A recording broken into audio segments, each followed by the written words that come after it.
Now, this is at AUSA, which is that big military conference thing where we saw Anduril and all these other really cool high tech stuff get showcased. SIG is also here. Sergeant Major of the U.S. Army, Michael Weimar, stopped by for a briefing on the new M17 and M18 upgrade kits. Together with the U.S. Army, SIG Sauer continues to focus on the one priority of meeting the needs of the soldier. You can see St. James, sorry, here on the left, who I've interviewed at Shakta before. Very nice guy.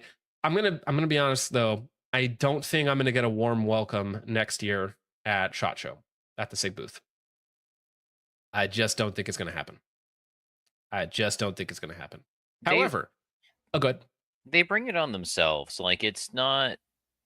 It's just it's so unreasonable for them to be resentful about people covering their issues because they're even issuing upgrade kits. There, what was it like 4 or 5 years ago?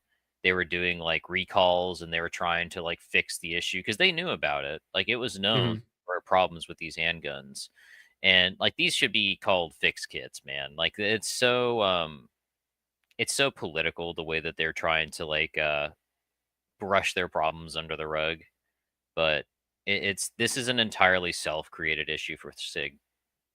100%.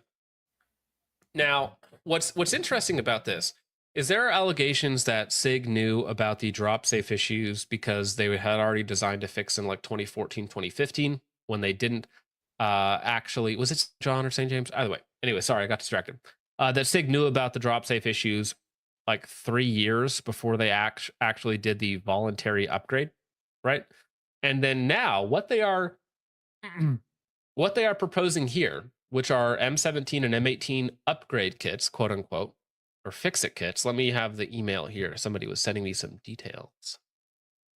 All right, so the new M17 and M18 kits are a completely new heavy duty striker design. I wonder why, with improved safeties in place. I'm not sure why they would need to upgrade that if it was safe, but the entire assembly has been updated. A near suit, sorry, a new Sear safety. So a safety that actually blocks the Sear from moving, not just the trigger bar safety, but a safety Sear. So completely new. We're just rearranging the fire control unit now. A new thumb safety as well that acts as a Sear block, not just a trigger block, and a lighter trigger pull. So they've essentially gone in and addressed all of the possible issues with their FCU, Sear, disconnect, whatever, I forget the name of it now, but the safety plunger on the striker itself. They've gone in, upgraded all of those parts with manual safety, and given you a lighter trigger at the end of it. So it is essentially like there were no issues with our previous version, but we went in and updated every part of it. Well, and I wonder what the cost is going to be, right? Because I'm sure this is not like SIG's doing this at their own cost. I'm sure this is going to be passed on to the cost of whatever they're going to charge the military, right? So I don't know if it's the same design that we saw on the patent a while back when it comes to that other person who was developing a Sear safety manual safety bar, right? That actually blocked the Sear. However, uh, I don't believe it's that much of an additional cost because it's essentially like an update going forward for their fire control units.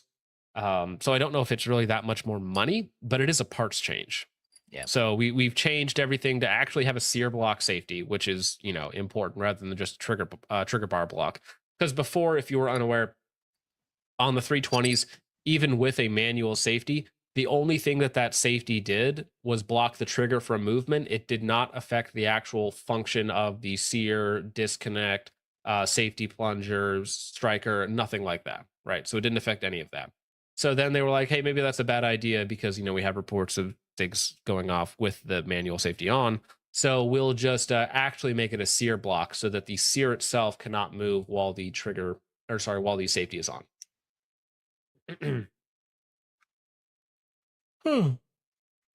Yeah. So, simple update. I think we'll see more on this once somebody gets their hands on it. As of yet, I have seen no articles written, no detailed breakdowns, no pictures, nothing like that, other than this image, basically. So, I would like to get more images or more information on what exactly they changed and how it's actually different internally.